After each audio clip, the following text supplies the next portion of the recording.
Thank you so much for joining us today on Coffee With. We're at the Highway 61 Coffee House on Washington Street. And joining me today is Barbara Tolliver from United Way. Barbara, thank you so much for coming and having coffee with me today. Thank you, Robyn. Of course, the first thing I want to talk about is reading. All right. I can't talk to anybody anymore without talking about reading, and I know that you love to read. I do. And you've shared your reading list with me in the past. And you and I read some very similar kinds of books. Where did this love for reading develop?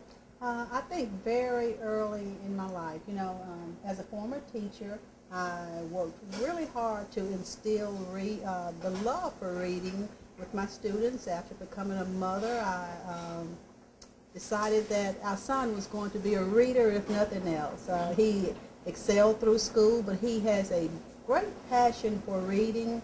And I just think it's something that is very important to an individual.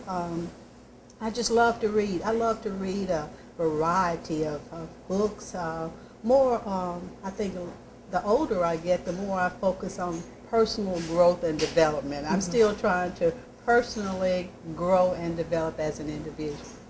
And now you have grandbabies, and I'm sure you read to them. I do. We have an 18-month-old grandson, and we are expecting a granddaughter in about 5 weeks, so we are very excited about that.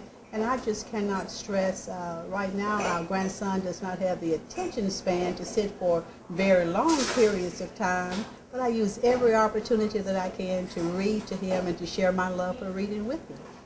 Well, and you know, you're such an example in our community, not just in reading, but in so many other ways. And certainly it's hard, if not impossible, to think of United Way without thinking of your great leadership, the many things you do. We can't keep up with you. I tell other people I see you fly by on roller skates, and sometimes I think I'm in constant motion, but it's really nothing compared to all the things that you do. What are some new things you have going on at United Way for this year? Robyn, the greatest thing that has happened to us as a United Way in recent months is that we received a grant from United Way Worldwide and the FINRA Foundation for $149,625. And with that money, we have been able to hire a grant manager, a part-time project coordinator, and we will start to teach financial literacy skills in our service area, which encompasses the lower Mississippi Delta. We're excited about the possibilities that await us as we plunge into Sharkey County, Issaquah County, Yazoo County, Claiborne County, and of course Warren County. We've been able to form some great partnerships here in our own county with the home extension services and local churches and other organizations. So we're expecting great things to come out of that grant, and you know, our goal is to enhance the life for those people who live in the Mississippi Delta. It's a part of the area that we serve, and we're really excited to actually go to that community and have a presence. Now, in addition to all those counties that you mentioned, do y'all still service Madison Parish in Louisiana? We cover a tip of Louisiana, which is Madison Parish. Just have not been able to develop the relationships there, but it's ongoing, and we're working on it. And one of the new things is, you know, we have an agency in Sharkey County. We are affording some community people venture grants in Yazoo County. I think we funded about 5 venture grants in Yazoo County. So we're looking for great things to happen in Madison Parish in the coming year, and in Claiborne County also. Now, I know that you have a board, an incoming board. You had a lot of members roll off that board, and have some new people on the board, and of course always have some of the greatest leaders in our community that volunteer for United Way. And I know in the fall you'll be starting with your campaign. Have y'all made the announcement yet who the campaign chairperson is? Am I overstepping by asking we that? We have not made the announcement, but we know who it is, and I don't think they would mind us telling.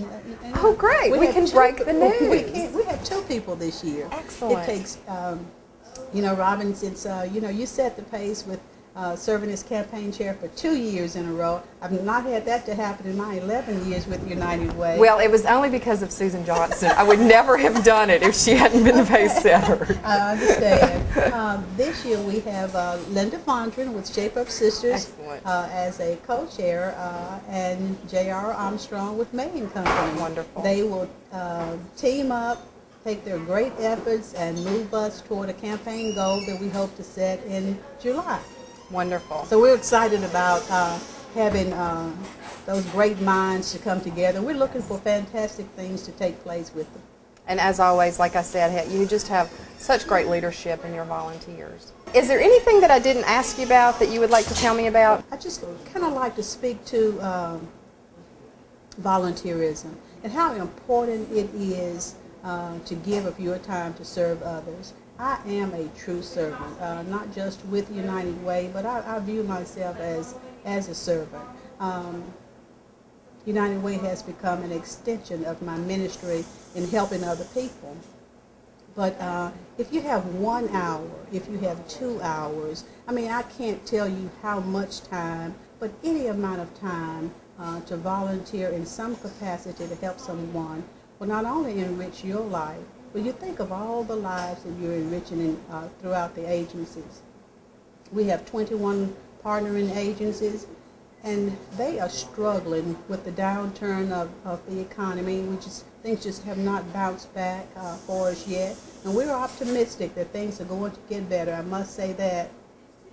But everybody is trying to do more with less.